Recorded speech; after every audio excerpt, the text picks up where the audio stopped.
Warna apa partainya? Bagaimana dengan Pak Suswono, Kang? Banyak tuh. Kapan diumumkannya, Kang? Nah itu dia, Pak Suswono, kader PKS yang disebut-sebut akan menjadi pendamping bagi Ridwan Kamil untuk melangkah maju di Pilkada Jakarta. Melihat hal ini gimana Bang Sahri? Sudah digoda-goda PKS yang kabarnya ini akan mendukung Pak Anies. Ya, jadi ya itulah tadi yang kita maksudkan dengan ada dinamika yang di luar daripada yang kita pahami. Artinya bahwa dari aspek keputusan partai kita lihat sudah ada, tapi bahwa memang dinamika yang terbangun saat ini ya kita melihat itu juga terjadi. Nah tapi kita kan tentunya harus punya pegangan. Pegangan kita pada fakta yang sudah disampaikan oleh PKS bahwa sampai dengan saat ini belum ada fakta baru yang membatalkan apa yang telah diputuskan. Nah jadi memang kami melihat bahwa selama itu belum ada sesuatu yang membatalkan, artinya bahwa apa yang telah diputuskan itu yang menjadi acuan, tentunya yang menjadi pegangan. Karena kalau kita berpegang kepada semua spekulasi-spekulasi yang ada, tentunya sangat banyak tentunya. Ya, nah, belum membatalkan tapi godaannya cukup besar, ya, cukup menggoda nih godaannya ini. Padahal mestinya substansi dari tiket itu kan adalah instrumen untuk bisa maju. Nah mestinya kan sangat banyak sebenarnya tiket yang ada. Artinya kalau misalnya harapan kita adalah pimpinan-pimpinan partai ini yang memiliki otoritas untuk memberikan tiket, nah tiket itu hanya untuk satu paslon mestinya. Tidak lantas semua tiket harus diambil untuk menghambat paslon yang lain. Kan sebenarnya partai-partai sudah mendeklarasikan, sudah melakukan pernyataan.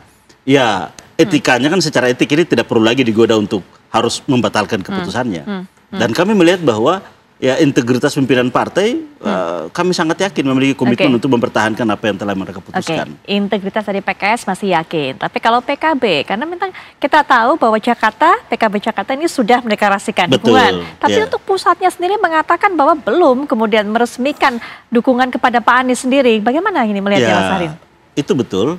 Tapi bahwa dari bawah sudah ada aspirasi ke DPP. Nah proses selanjutnya keputusan terakhir itu adanya memang di DPP. Tapi bahwa apa yang disampaikan oleh Ketua DPW PKB, dia juga merasakan hal yang sama bahwa ya sampai dengan saat ini tidak ada perubahan keputusan terkait dengan itu. Artinya bahwa apa yang telah diputuskan oleh DPW PKB, nah itulah yang bisa menjadi pegangan kita sampai dengan saat ini. Dan kami meyakini bahwa komunikasi antar partai politik saat ini, nah PKB juga menjadi bagian yang ikut membangun komunikasi itu. Nah harapan kita bahwa tidak ada nanti sosok dengan kotak, tapi justru sosok dengan sosok ini adalah dihadirkan oleh partai-partai yang ada ini. Oke, Mas Umam, kalau lihat tadi Pak RK sebenarnya cukup yakin bisa menggait dari PKS ini untuk sebagai pendampingnya. Iya, kalau misal statement dari Pak RK itu tadi, saya pikir itu bukan statement yang sifatnya spekulatif. Itu sudah didasarkan pada basis negosiasi dan juga kompromi, rasanya yang sudah cukup matang. Artinya bahwa sepertinya per hari ini PKS sudah berada di posisi Kim, sehingga kemudian Kim plus itu dalam konteks tertentu relevansinya sudah terjadi. Nah, yang kemudian posisi Mas Anies sekarang itu memang agak agak tergembok, dan untuk mengunci itu unlock gembok itu, maka dibutuhkan satu kunci sebenarnya, yaitu terkait dengan political will dari kekuasaan saat ini. Apakah akan memberikan ruang bagi hadirnya potensi atau konteksnya adalah calon lain atau tidak? Karena kalau misal kemudian situasinya dikoordinasikan, diorkestrasikan, kemudian dengan segala negosiasi, kompromi, bahkan intervensi, maka tiga partai yang ada di koalisi perubahan semua akan disiplin, tunduk, patuh pada kekuasaan yang ada, yaitu di dalam pengaruh Kim. Tetapi kalau misal kemudian ada satu partai, misalnya kalau misal PKS sudah bergabung dengan Kim, tadi komposisi Pak RK, Pak Suswono misalnya, kemudian PDIP bersama Nasdem, apakah memungkinkan meskipun tetap ada semacam political barrier antara komunikasi Bu Mega dengan Pak Surya Paloh, implikasi dari dinamika di 2024 yang lalu, atau kalau misal kemudian tidak, PDIP dengan PKB. Nah ini yang kemudian menjadi sebuah spekulasi. Per hari ini tetap ada peluang. Tetapi di saat yang sama tadi, ada konsekuensi yang harus dihitung betul oleh PDIP.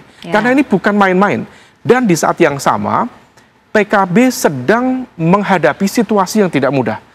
frame isunya ada, momentum politiknya sedang terkonsolidasi, di mana ada relasi konfliktual antara PKB dengan PBNU yang kemudian pertaruhannya adalah posisi ketua umum PKB itu sendiri, yang mana kita tahu ya ada kemarin konsolidasi para kiai di Jombang untuk kemudian melakukan KLB atau muktamar luar biasa terhadap PKB. Nah, kalau ini relasi kuasa kemudian betul-betul dipegang oleh the power holders, maka akan berdampak serius terhadap political sovereignty atau kedaulatan politik partai-partai, terutama di Partai Perubahan, Nasdem, PKB, dan PKS.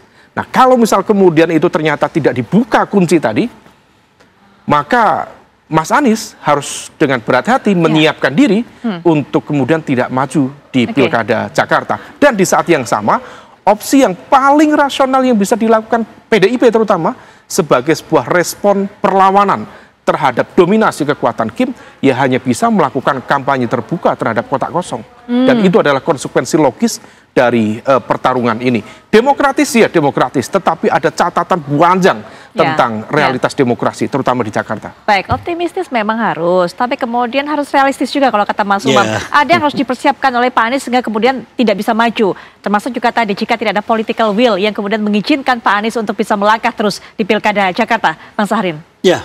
Jadi tentunya semua aspek sudah kita pertimbangkan. Nah, oleh karena itu hari-hari ini kami melihat bahwa kegiatan Mas Anies adalah tetap ke warga, tetap menyerap apa yang menjadi keluhan dan aspirasi dari warga, dan kemudian menyampaikan itu kepada ke tengah-tengah publik dan menyuarakan kepada pemerintahan yang ada saat ini. Jadi artinya bahwa kami memang betul meyakini partai sebagai kekuatan yang melakukan rekrutmen kepemimpinan politik, dan kami ingin mendorong bahwa partai mestinya melihat bahwa warga membutuhkan alternatif-alternatif. Warga membutuhkan pilihan-pilihan. Nah, sehingga sebenarnya adalah apapun nanti yang menjadi konsekuensi, tentunya Mas Anies sebagai orang yang didorong oleh partai politik menghargai semua apa yang menjadi putusan-putusan partai politik nantinya. Menghormati, karena tentunya setiap partai punya pertimbangan-pertimbangan, punya kekhasan aspirasi masing-masing, juga terkait dengan bagaimana masa depan partainya.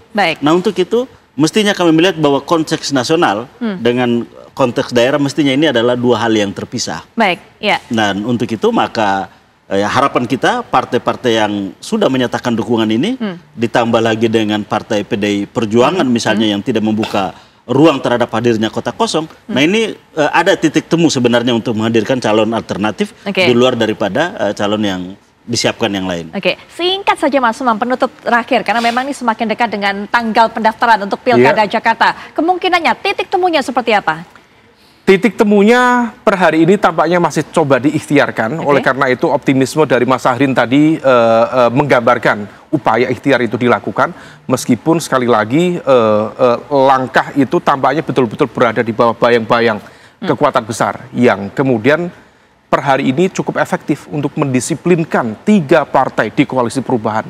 Oleh karena itu, sebagai sebuah bagian dari realitas politik praktis, harus menyiapkan segala kemungkinan, bisa maju berlayar dengan optimisme, atau kalau misal realitasnya sebaliknya, ya berbesar hati, dan kemudian menghitung langkah. Ingat kata Churchill, kalau misal seorang politisi itu bisa mati sekali, tetapi bisa hidup lagi dan lagi. Beda kalau di pertarungan militer, sekali ketembak mati, sudah selesai. Inilah kekuatan politik.